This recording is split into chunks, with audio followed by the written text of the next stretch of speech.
Bimbing 1 dan Bapak Bimbing 2 yang saya hormati mahasiswa pembahas serta program mahasiswa sempat hadir pada siang hari ini. Di sini saya akan mempresentasikan hasil proposal skripsi saya yang berjudul Analisis Strategi Guru dalam Pelaksanaan Evaluasi Pembelajaran di SD Negeri Godong Palu. Bab 1 pendahuluan, latar belakang masalah. Berdasarkan hasil observasi yang calon peneliti lakukan di SD Negeri Godong Palu melalui wawancara dengan Ibu Siti Rahma SPD selaku wali kelas 5 dan Ibu Hartini SPD selaku wali kelas 3, diperoleh informasi bahwa proses pembelajaran telah berjalan sesuai dengan kurikulum yang berlaku dengan menggunakan perangkat ajar serta modul ajar atau MPP yang disusun secara sistematis. Dalam pelaksanaan evaluasi pembelajaran, guru telah berupaya menerapkan berbagai strategi sesuai prinsip kurikulum merdeka, seperti menyusun instrumen penilaian berdasarkan tujuan pembelajaran, melaksanakan penilaian informatif selama proses pembelajaran, memberikan umpan balik secara langsung, serta menggunakan berbagai teknik penilaian seperti tes, observasi, penugasan, proyek sederhana, diskusi kelompok, dan praktik.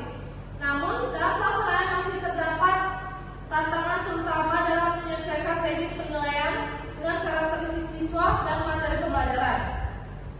Evaluasi yang cenderung masih lebih berfokus pada hasil akhir dibandingkan proses pembelajaran secara menyeluruh, sehingga belum sepenuhnya menggunakan performa siswa secara optimal. Selain itu, pemanfaatan hasil evaluasi sebagai dasar perbaikan pembelajaran serta tindak lanjut seperti pengayaan dan remedial juga masih perlu ditingkatkan agar lebih sistematis dan berkelanjutan, sehingga berdasarkan kondisi tersebut diperoleh kajian lebih lanjut mengenai strategi guru dalam pelaksanaan evaluasi pembelajaran di SD Negeri 22 Palu dalam rangka meningkatkan kualitas proses dan hasil belajar siswa sesuai prinsip kurikulum merdeka.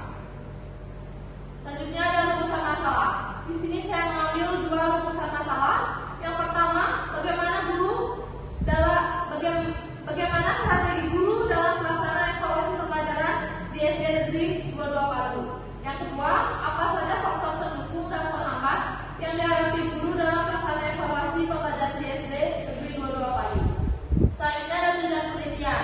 Yang pertama, mendeskripsikan strategi guru dalam pelaksanaan evaluasi pembelajaran di SD Negeri 22 Palu. Yang kedua, mengidentifikasi faktor pendukung dan penghambat yang dihadapi guru dalam pelaksanaan evaluasi pembelajaran di SD Negeri 22 Palu. Selanjutnya, manfaat penelitian. Yang pertama, bagi guru. Penelitian ini memberikan gambaran dan refleksi untuk meningkatkan kualitas strategi evaluasi pembelajaran agar lebih efektif dan sesuai dengan karakteristik siswa. Yang kedua, bagi siswa. Evaluasi yang tepat membantu memperoleh penilaian yang adil, transparan, dan mencerminkan kemampuan secara menyeluruh, kognitif, afektif, dan psikomotor. Yang ketiga, bagi sekolah. Hasil penelitian menjadi bahan pertimbangan dalam meningkatkan mutu evaluasi pembelajaran dan mendukung kebijakan penilaian sesuai kurikulum merdeka. Yang keempat, bagi peneliti. Penelitian ini menambahkan wawasan dan pengalaman dalam menganalisis strategi guru dalam evaluasi pelajaran di sekolah dasar. Yang kelima, bagi peneliti selanjutnya, dapat menjadi referensi dan bahan perbandingan untuk penilaian sejenis terkait strategi evaluasi pembelajaran. Selanjutnya ada ruang lingkup penelitian. Penelitian ini dilaksanakan di SD Negeri 22 Palu pada tahun ajaran 2026-2027 dengan subjek guru kelas 1 sampai kelas 6. Penelitian difokuskan pada analisis strategi guru dalam pelaksanaan evaluasi pembelajaran yang mencakup perencanaan, pelaksanaan dan tindak lanjut evaluasi, termasuk metode penilaian, pemberian umpan balik serta perbaikan pembelajaran berdasarkan hasil evaluasi. Selain itu, penelitian ini juga mengkaji faktor pendukung dan penghambat baik dari aspek internal seperti kompetensi dan pengalaman guru maupun aspek eksternal seperti fasilitas sekolah, media pembelajaran, dukungan kelas sekolah, dan keterlibatan memperoleh gambaran menyeluruh mengenai aktivitas, strategi, evaluasi pembelajaran di SD. Bab 2, kajian pustaka dan hipotesis penelitian. 2.1 penelitian terdahulu. Yang pertama, Liziu 2024 yang berjudul Analisis Strategi Evaluasi Pengajaran di Kelas Sekolah Dasar Berdasarkan Literasi Inti Bahasa Mandarin. Yang kedua, Intan Khoirin DKK 2025 yang berjudul Strategi Asesmen dan Evaluasi Pembelajaran di Sekolah Dasar. Yang ketiga, Ramadhani 2024 yang berjudul Strategi Guru dalam Meningkatkan Kualitas Peserta Didik. Yang keempat, Syarifal DKK 2025 yang berjudul Strategi Guru Kelas dalam Merancang Evaluasi Pembelajaran yang Bermakna di Sekolah Dasar. Yang kelima, Flora Florencia 2024 yang berjudul Analisis Kesulitan Guru dalam Pelaksanaan Evaluasi Pembelajaran di Sekolah Dasar. Selanjutnya ada konsep.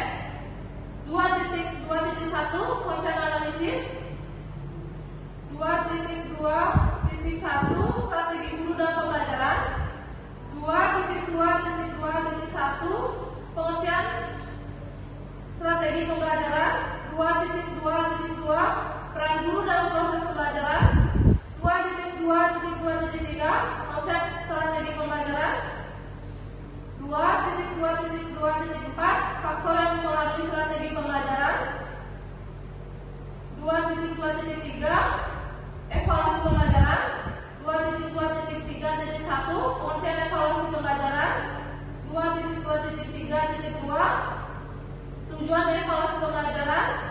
2.2.3.3 fungsi evaluasi pembelajaran.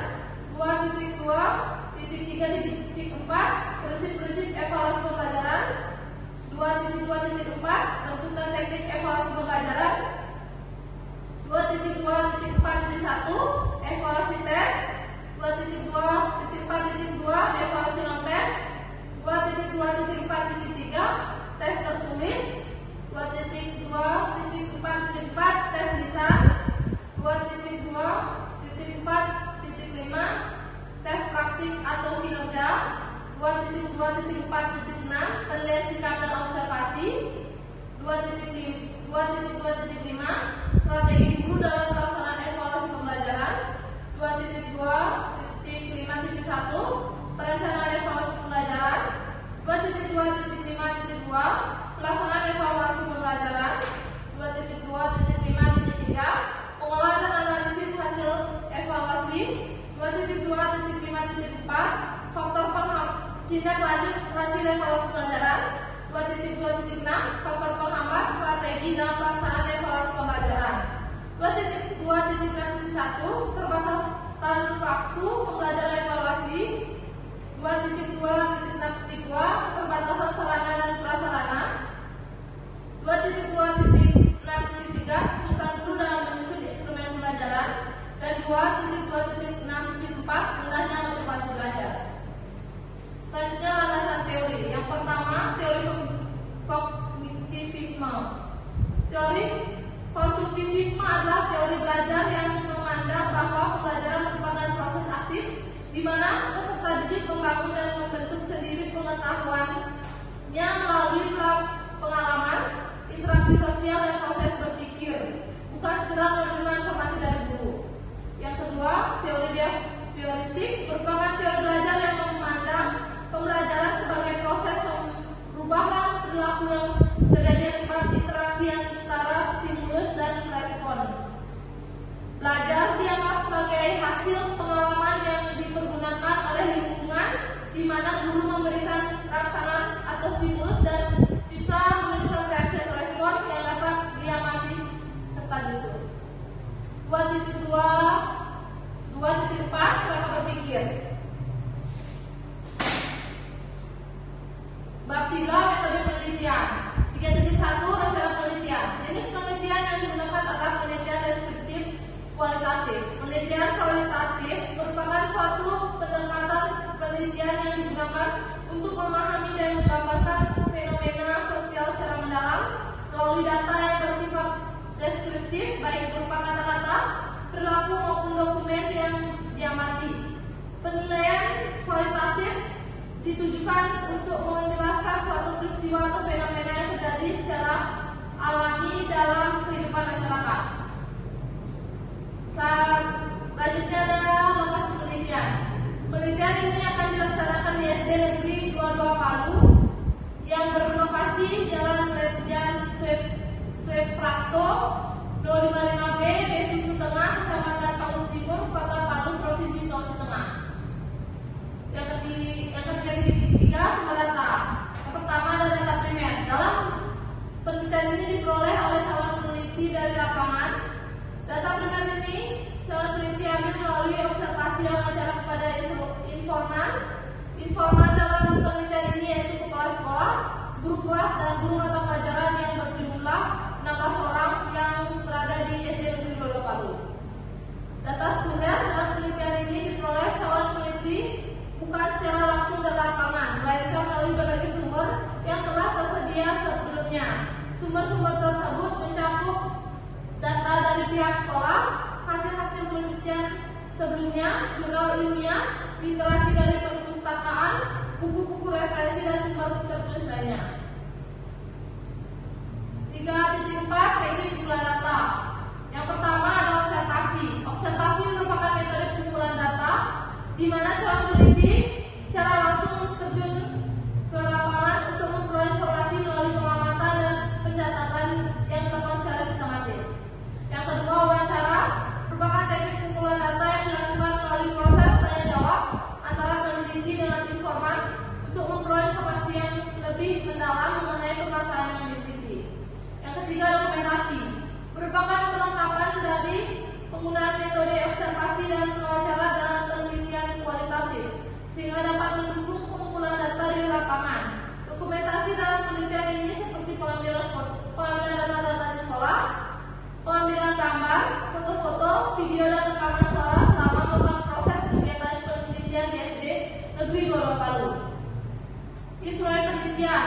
Yang pertama, peneliti sebagai instrumen kunci karena sebagai sumber utama dalam penelitian. Yang kedua, gambar observasi digunakan sebagai pedoman untuk melakukan pengamatan tentang apa yang perlu diamati dalam implementasi evaluasi pembelajaran. Yang ketiga, pedoman wawancara digunakan untuk meningkatkan penelitian tentang apa saja yang akan diwawancara atau dibahas. Yang keempat, buku, pulpen, dan handphone digunakan sebagai alat dokumentasi agar mempermudah memperoleh data, mengumpulkan data atau informasi yang berkaitan dengan permasalahan yang akan diteliti. Selanjutnya, analisis data. Yang pertama, redaksi data merupakan proses merangkum, memilih hal-hal yang pokok, memfokuskan pada hal-hal yang penting, serta mencari tema dan pola dari data yang diperoleh di lapangan. Dan penelitian ini, reduksi data dilakukan setelah penelitian mengumpulkan data, lalu wawancara dengan kepala sekolah dan guru yang berjumlah 16 informan. Yang kedua, penyajian data dilakukan dalam bentuk uraian singkat, bahkan hubungan antar kategori dan sejenisnya, sehingga mudah dalam memahami apa saja yang terjadi dan merencanakan kerja selanjutnya. Dan penelitian ini data disajikan dalam bentuk narasi, deskriptif, tabel, dan bagan yang menggambarkan strategi guru dalam pelaksanaan evaluasi pembelajaran. Yang ketiga, penarikan kesimpulan dan verifikasi merupakan langkah terakhir dalam analisis data. Kesimpulan dan penelitian kualitatif dapat bersifat sementara pada tahap awal dan akan berubah apabila tidak ditemukan bukti yang kuat pada tahap kumpulan data berikutnya. Selanjutnya, teknik keabsahan data. Yang pertama, triangulasi sumber dilakukan dengan cara membandingkan data yang diperoleh dari berbagai sumber seperti hasil wawancara kepala sekolah, guru, serta dokumen pendukung.